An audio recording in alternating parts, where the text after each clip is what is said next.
अलग अलग तरह के कानून में फंसा के ये आवाम का ध्यान भटकाना चाहती है। किसी फ़िरका या किसी मज़हब पर जुल्म नहीं है, बल्कि हिंदुस्तान के ऊपर और भारत के ऊपर जुल्म है। ये भारत का प्रोटेस्ट है, हर भारतवासी का प्रोटेस्ट है, हर इंडियन का प्रोटेस्ट है।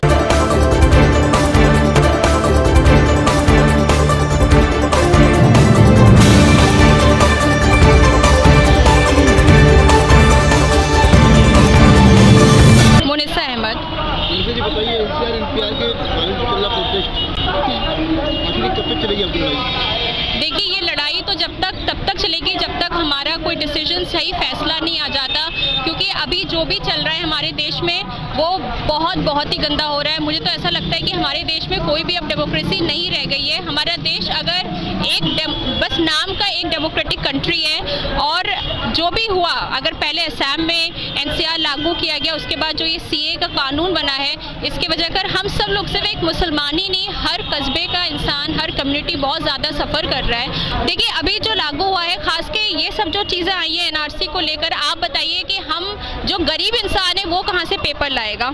सबसे बड़ी बात तो ये है, वो कहाँ से सारे डॉक्यूमेंट्स लाएगा? जो शहीद लोग हैं, जो शहीद हो गए हैं, वो कहाँ से डॉक्यूमेंट्स लाएंगे? तो ठीक है, बड़े लोगों के लिए जो भी हो, लेकिन आज जो गरीब इंसान है वो सब कैसे सफ़र कर रहा है, इस बात को गवर्नमेंट को सोचना चाहिए।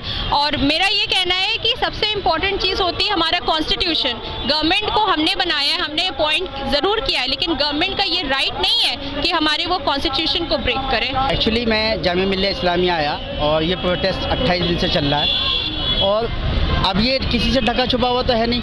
ये एज ए नेशनल नहीं बल्कि इंटरनेशनल लेवल पे फेमस है। यानी दुनिया की वर्ल्ड फेमस जो यूनिवर्सिटियाँ हैं, कैम्ब्रिज यूनिवर्सिटी है, हार्वर्ड यूनिवर्सिटी, ऑक्सफोर्ड है, उसके अलावा यूनाइटेड नेशन, अक़वाम मुत्तहिदा जनरल असम्बली तक इसकी आवाज़ गई है। नहीं, मैं कहना चाहूँगा कि ये जो NRC काला कानून है और CA सिटीजनशिप अमेंडमेंट एक्ट, जिसने मुल्क के पूरे माहौल को मुतासिर कर दिया, ख़राब कर दिया है, यानी जिससे हर शहरी, आम नागरिक परेशान है। ये हुकूमत कानून व्यवस्था, रोज़गार, अदरवाइज़ ये तो अवेलेबल करा नहीं सकती। अलग अलग तरह के कानून में फंसा के ये आवाम का ध्यान भटकाना चाहती है। एक्चुअली क्या है, जब ये प्रोटेस्ट इन्होंने देखा कि ये कामयाब हो रहा है और ये कामयाबी की राह पे हैं, तो इन्होंने इसको डिवाइड एंड रूल की शक्ल में पेश किया।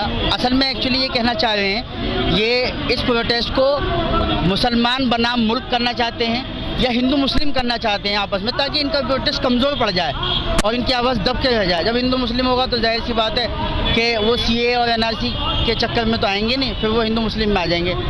ये CA NRC हिंदू मुस्लिम का प्रोटेस्ट नहीं है, ये भारत का प्रोटेस्ट है, हर भारतवासी का प्रोटेस्ट है, हर इंडियन का प्रोटेस्ट है। और ये काला कानून जो इन्होंने पास किया है अपनी तानाशाही से, यानी बस तानाशाही लागू करनी है, तो वो जो तानाशाही इन्होंने लागू की है, ये असल उसके खिलाफ है प्रोटेस्ट। इंटरनेशनल लेवल पे ये हमारा मुसलमान मज़हब इस्लाम है, कहीं भी मुसलमान औरतें इस तरह बाहर नहीं निकलती और इस तरह प्रोटेस्ट नहीं करती, इस तरह बैठती। आज 28 दिन हो गए उनको, मगर देखो जालिम लोग, इनको देखो, इनके कानों पे जू तक नहीं रेंगती। 28 दिन हो गए, छोटे छोटे बच्चे हैं, मासूम बच्चे हैं, 5 डिग्री वहाँ ठंड पड़ रही है, 5 डिग्री की ठंड में वो बच्चों को लेकर बैठी हैं, जो औरतें कभी सब्ज़ी लेने मार्केट नहीं जाती। सोचने की बात है, सब्ज़ी लेने मार्केट नहीं जाती, मासूम औरतें, वो इस काले कानून के अगेंस्ट वहाँ बैठी हैं एज ए 24 आवर्स। और इन लोगों की नापाक कोशिशें क्या रही मालूम है? इन्होंने पुलिस के ज़रिए से, कुछ दंगाइयों के ज़रिए से, कुछ गुंडों के ज़रिए से, क्योंकि गुंडों की हुकूमत है, कुछ गुंडों का सहारा लेके उनके प्रोटेस्ट को तोड़वाना चाहा। देखिए, हमारी जो हुकूमत है, जो हुकूमत के असल मुद्दे होते हैं, है ना, उनके अंदर तो चूँकि ये हुकूमत नाकाम रही है, और उन मुद्दों से जैसे कि बेरोज़गारी है और इकोनॉमी है और बहुत सारे इस तरह के जो पब्लिक से रिलेटेड चीज़ें हैं, उन चीज़ों को नज़रअंदाज, ताकि पब्लिक उनकी तरफ, उनसे सवाल ना करे उनके बारे में और उनकी तरफ पब्लिक की तवज्जो ना जाए, तो इस तरह के कानून या इस तरह की चीज़ें वो लाते रहते हैं, ताकि पब्लिक का माइंड उस तरफ डिवाइड हो जाए और वो असल चीज़ों से दूसरी तरफ भटक जाएं। तो ये बड़े दुर्भाग्यपूर्ण बात है कि हिंदुस्तान के अंदर आज वो बच्चे जिन्हें अपने कैंपस के अंदर अब अपनी एजुकेशन को जारी रखना था, आज वो सड़कों पर उतरे हुए हैं इस काले कानून के खिलाफ।